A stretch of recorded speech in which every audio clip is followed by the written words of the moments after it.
शांति। आज की तारीख है 23/6/15 और आज की ज्ञान मुरली का शीर्षक है मीठे बच्चे, तुम्हें अब ज्ञान का तीसरा नेत्र मिला है, इसलिए अब तुम्हारी आंख किसी में भी डूबनी नहीं चाहिए। प्रश्न है आज का, जिन्हें पुरानी दुनिया से बेहद का वैराग्य होगा उनकी निशानी क्या होगी?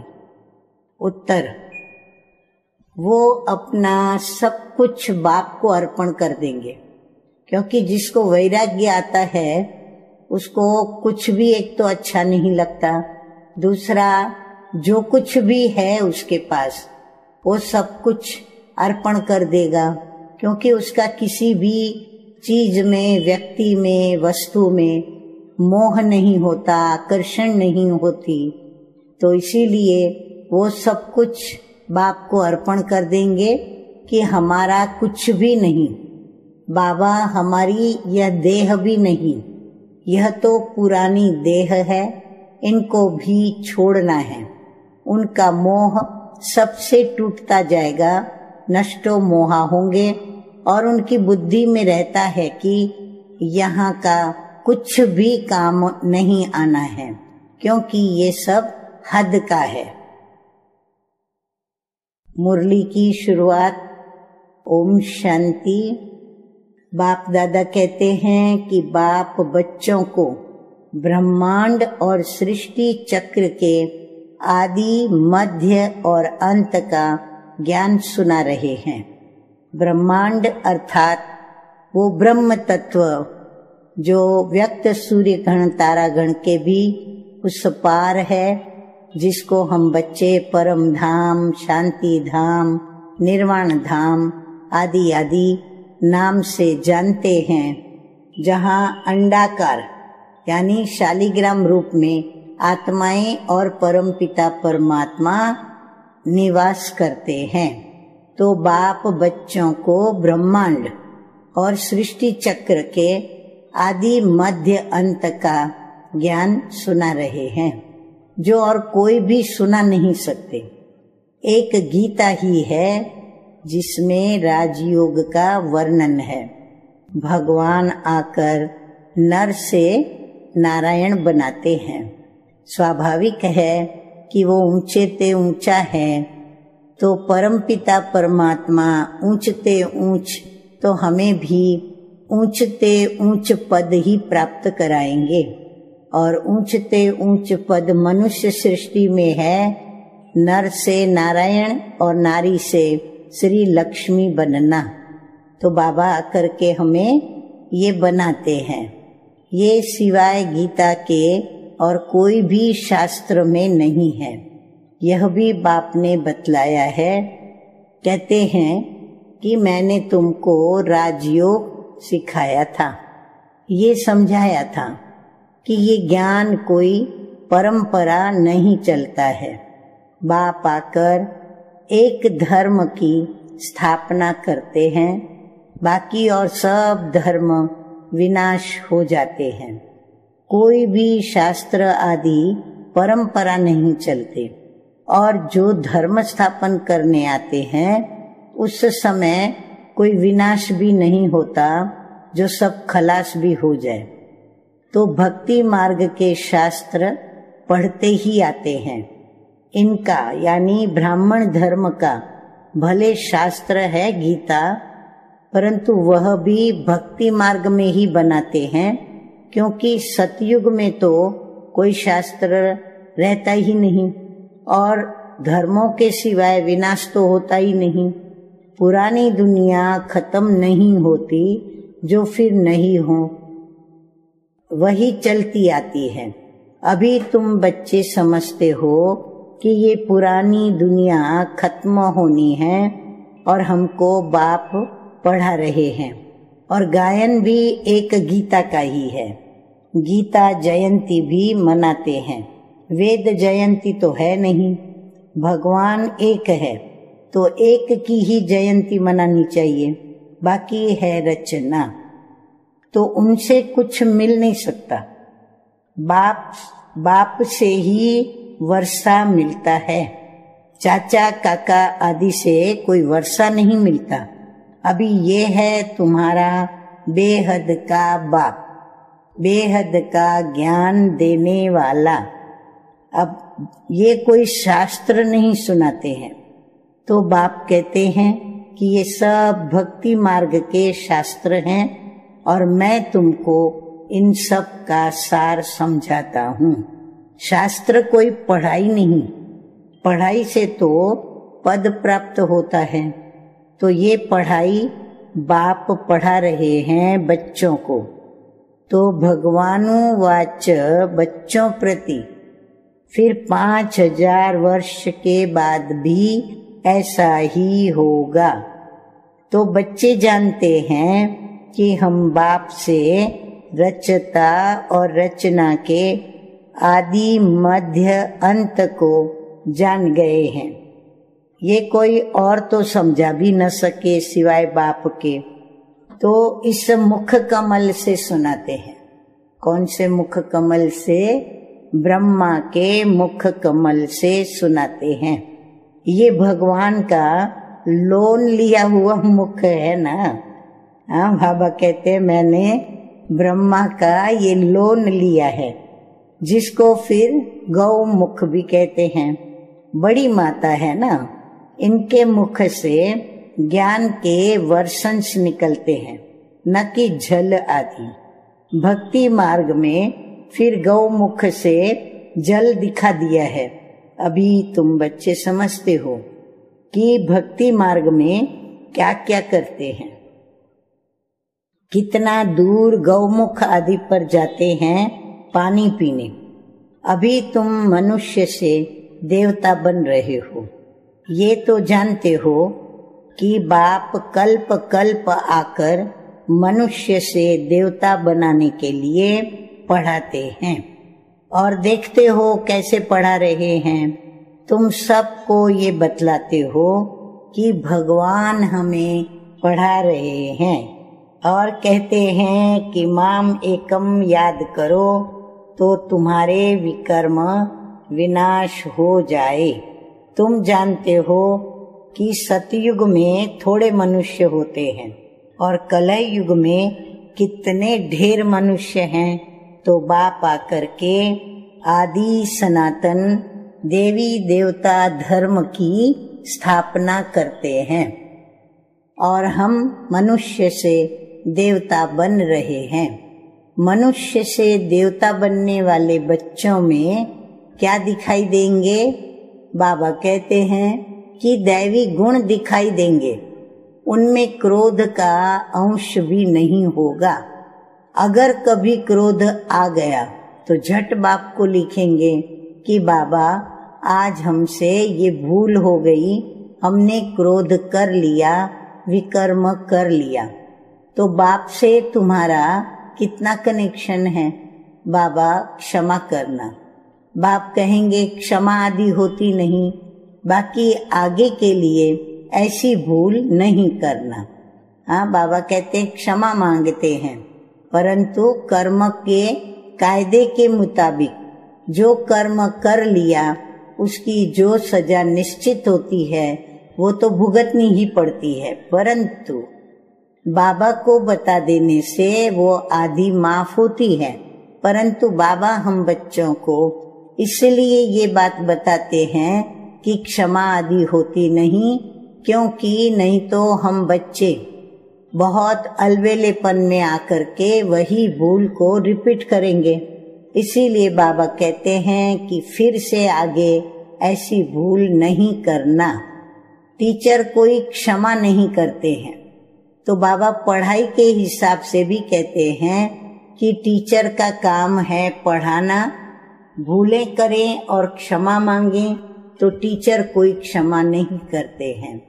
रजिस्टर दिखाते हैं कि तुम्हारे मैनर्स अच्छे नहीं हैं। बेहद का बाप भी कहते हैं तुम अपने मैनर्स देख रहे हो। रोज अपना पोता मेल देखो, किसको दुख तो नहीं दिया, किसको तंग तो नहीं किया। दैवी गुण धारण करने में टाइम तो लगता है ना। देह अभिमान बड़ा ही मुश्किल से टूटता है। जब अपने को देही समझें तब बाप में भी लव जाए, नहीं तो देह के कर्म बंधन में ही बाबा कहते हैं कि बुद्धि लटकती रहती है। और ये बात भी राइट है। जब तक हम अपने को आत्मा न समझें तो हमें बाप के संबंध की और स्नेह की स्मृति भी नहीं आती।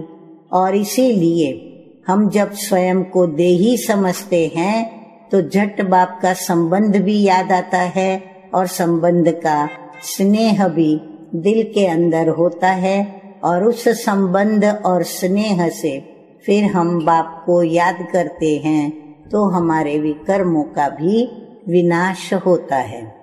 तो आगे बाबा कहते हैं कि देह के कर्म बंधन में ही यदि अपने को देही नहीं समझते तो बुद्धि लटकती रहती है। बाप कहते हैं तुमको शरीर निर्वाह अर्थ कर्म भी करना है, उनसे टाइम निकाल सकते हो। भक्ति के लिए भी टाइम निकालते हैं ना। मीरा कृष्ण की ही याद में रहती थी ना, पुनर्जन्म तो यहाँ ही लेती गई। आगे मीठे मीठे बाप दादा कहते हैं कि अभी तुम बच्चों को इस पुरानी दुनिया से वैराग्य आता है। हाँ, वैराग्य आता है या नहीं आता है, अपने को चेक करना है कि हमें अभी तक पुरानी दुनिया के आकर्षण आकर्षित करते हैं या हमें पुरानी दुनिया से वैराग्य आता है। तो जानते हैं कि इस पुरानी दुनिया में पुनर्जन्म लेना ही नहीं है। हाँ, कितनी खुशी की बात हम बच्चों को बाबा बताते हैं कि हम अभी पुनर्जन्म इस पुरानी दुनिया में लेंगे ही नहीं, दुनिया ही खत्म हो जाती है। तो ये सब बातें तुम्हारी बुद्धि में है। जैसे बाबा में ज्ञान है वैसे बच्चों में भी है। ये सृष्टि का चक्र और कोई की बुद्धि में नहीं है। हम नसीब वाले हैं कि ये ज्ञान भी हमारे पास है और ये चक्र भी हमारी बुद्धि में है। तुम्हारे में भी फिर बाबा कहते हैं नंबरवार हैं। जिनकी बुद्धि में ये रहता है कि ऊंच ते ऊंच पतित पावन बाप है, वो हमको पढ़ाते हैं और ये भी तुम जानते हो। बाबा कहते हैं और किसी को ये बात का पता नहीं कि भगवान पढ़ाते हैं, पतित से पावन बनाते हैं। ये सिर्फ तुम बच्चे ही जानते हो। तो तुम्हारी बुद्धि में सारा 84 का चक्र है। स्मृति रहती है कि अभी इस नरक में ये अंतिम जन्म है। इनको कहा जाता है रौरव नरक, बहुत गंध है। इसलिए सन्यासी लोग घर बार छोड़कर जाते हैं। वो हो जाती है शारीरिक बात। और तुम सन्यास करते हो बुद्धि से, क्योंकि तुम जानते हो कि हमको अभी वापस जाना है और सबको भूलना भी पड़ता है। ये पुरानी छीछी दुनिया खत्म हुई पड़ी है। मकान पुराना होता है तो नया बनकर तैयार होता है, तो दिल में आता है ना कि ये मकान टूट ही जाएगा। अभी तुम बच्चे पढ़ रहे हो ना, जानते हो कि नई दुनिया की स्थापना हो रही है। अभी थोड़ी देरी है, बहुत बच्चे आकर के पढ़ेंगे। नया मकान अभी बन रहा है और ये पुराना टूटता जा रहा है। बाकी थोड़े दिन हैं। तुम्हारी बुद्धि में ये बेहद की बातें हैं। अब हमारी इस पुरानी दुनिया से दिल नहीं लगती है। ये कुछ भी आखिर काम में बाबा कहते हैं नहीं आना है। हम यहाँ से जाना चाहते हैं। बाप भी कहते हैं कि पुरानी दुनिया से दिल नहीं लगानी है। मुझ बाप को और घर को याद करो तो विकर्म विनाश हो, नहीं तो बहुत सजाएं खाएंगे। पद भी भ्रष्ट हो जाएगा। तो आत्मा को फुरना लगा हुआ है कि हमने 84 जन्म भोगे हैं, अब बाप को याद करना है, तब विकर्म विनाश होंगे। तो बाप की मत पर चलना है, तब ही श्रेष्ठ जीवन बनेगी। क्योंकि बाप है ऊंचते ऊंच, और यह भी तुम जानते हो। बाप अच्छी रीति स्मृति दिलाते हैं कि वह बेहद का बाप ही ज्ञान का सागर है, और वही आकर के हमें पढ़ाते हैं। बाप कहते हैं ये पढ़ाई भी पढ़ो, शरीर निर्वाह अर्थ भी सब कुछ करो, परंतु ट्रस्टी होकर रहो। आगे मीठे मीठे बाप दादा कहते हैं कि जिन बच्चों को पुरानी दुनिया से बेहद का वैराग्य होगा, वह अपना सब कुछ बाप को अर्पण कर देंगे कि हमारा कुछ भी नहीं, बाबा हमारी ये देह भी नहीं, ये तो पुरानी देह है, इनको भी छोड़ना है। बाबा कहते हैं सबसे उनका मोह टूटता जाता है और नष्टो मोहा तो हो जाना है। ये है बेहद का वैराग्य। वो हद का वैराग्य होता है, और अभी बुद्धि में है कि हम स्वर्ग में जाकर अपने महल बनाएंगे। हाँ, तो सभी की बुद्धि में नई दुनिया और नई दुनिया के महल और बगीचे आदि सब तैयार हो रहा है ना। तो यहाँ का कुछ भी बाबा कहते हैं वहाँ काम नहीं आएगा, क्योंकि वह सब हद का है। तुम अभी हद से निकल बेहद में जाते हो। बाबा हमें हद से निकाल कर अभी बेहद में ले जा रहे हैं। तो तुम्हारी बुद्धि में ये बेहद का ज्ञान ही रहना चाहिए। अब ये हमें देखना है कि हमारी आंख किसी में डूबती है। अब तो अपने घर जाना है। कल्प कल्प बाप आकर हमको पढ़ाए, फिर साथ में ले जाते हैं। तुम्हारे लिए ये कोई नई पढ़ाई नहीं है। तुम जानते हो कल्प कल्प हम पढ़ते हैं। तुम्हारे में भी नंबरवार हैं। सारी दुनिया में कितने ढेर मनुष्य हैं, परंतु तुम थोड़े ही जानते हो। आहिस्ते आहिस्ते ये ब्राह्मणों का झाड़ वृद्धि को पाता रहता है। ड्रामा प्लान अनुसार स्थापना तो होनी ही है। बच्चे जानते हैं कि हमारी रूहानी गवर्नमेंट है। हम दिव्य दृष्टि से नई दुनिया को देखते हैं, क्योंकि वहाँ ही जाना है। भगवान भी एक है, वही पढ़ाने वाला है, और राजयोग बाप ने ही सिखलाया था। उस समय लड़ाई भी बरोबर लगी थी। अनेक धर्मों का विनाश और एक धर्म की स्थापना हुई थी। तुम भी वही हो। हाँ बाबा देखो, ये सारी हमें स्मृतियां दिलाते हैं कि तुम भी वही हो। कल्प कल्प तुम ही पढ़ते आए हो, वर्षा लेते आए हो। पुरुषार्थ हर एक को अपना अपना करना है। तो ये है बेहद की पढ़ाई, और ये शिक्षा कोई मनुष्य मात्र दे न सके। आगे मीठे मीठे बाप दादा कहते हैं कि बाप ने श्याम और सुंदर का भी राज समझाया है। तुम भी समझते हो कि अभी हम सुंदर बन रहे हैं, तो हम पहले कैसे थे? बाबा कहते हैं पहले श्याम थे। कृष्ण कोई अकेला थोड़े ही था, सारी राजधानी थी ना। अभी तुम समझते हो कि हम नरकवासी से स्वर्गवासी बन रहे हैं। अभी तुमको इस नरक से नफरत आती है। तुम अभी पुरुषोत्तम संगम युग पर आ गए हो। इतने ढेर आते हैं, इनसे फिर भी वही निकलेंगे जो कल्प पहले निकले होंगे। संगम युग को भी अच्छी रीति याद करना है कि हम पुरुषोत्तम अर्थात मनुष्य से देवता बन रहे हैं।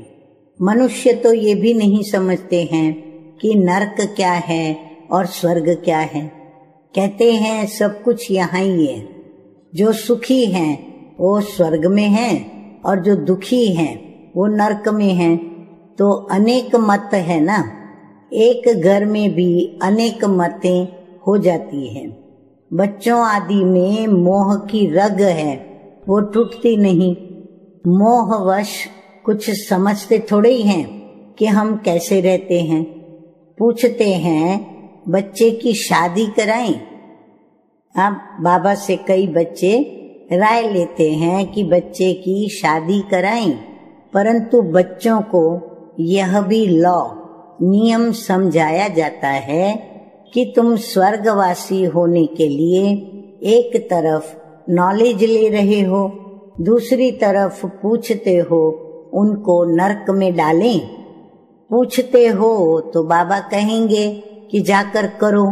बाबा से पूछते हैं तो बाबा समझाते हैं कि इनका मोह है, अब ना करेंगे तो भी अवज्ञा कर देंगे। बच्ची की तो करानी ही है, नहीं तो संग दोष में खराब हो जाती है। बच्चों को नहीं करा सकते, परंतु हिम्मत चाहिए ना। बाबा ने इनसे एक्ट कराया ना, इनको देखकर फिर और करने लग पड़े। घर में भी बहुत झगड़े लग पड़ते हैं। ये है ही झगड़ों की दुनिया, कांटों का जंगल है ना, तो एक दो को काटते रहते हैं। स्वर्ग को कहा जाता है गार्डन और ये है जंगल। बाप आकर कांटों से फूल बनाते हैं तो कोई विरले निकलते हैं। प्रदर्शनी में भी भले हाँ हाँ करते हैं, परंतु समझते कुछ भी नहीं। एक कान से सुनते हैं और दूसरे कान से निकाल देते हैं। राजधानी स्थापन करने में टाइम तो लगता है ना। मनुष्य अपने को कांटा समझते थोड़े ही हैं। इस समय सूरत मनुष्य की भले है, परंतु सीरत बंदर से भी बदतर है। यानी चलन और चरित्र बाबा कहते हैं बंदर से भी बदतर है, परंतु अपने को ऐसा समझते नहीं है। तो बाप कहते हैं कि अपनी रचना को समझाना है। अगर नहीं समझते हैं तो फिर भगा देना चाहिए, परंतु वो ताकत चाहिए ना। मोह का कीड़ा ऐसा लगा रहता है जो निकल न सके। यहाँ तो नष्टो मोह बनना है, मेरा तो एक दूसरा न कोई। अब बाप आया है सबको ले जाने के लिए, तो पावन बनना है, नहीं तो बहुत सजा खाएंगे, पद भी भ्रष्ट हो जाएगा। तो अब अपने को सतो प्रधान बनाने का ही फुरना लगा हुआ है। तो बाबा हमें सेवा के लिए कहते हैं कि शिव के मंदिर में जाकर तुम समझा सकते हो कि भगवान ने भारत को स्वर्ग का मालिक बनाया था।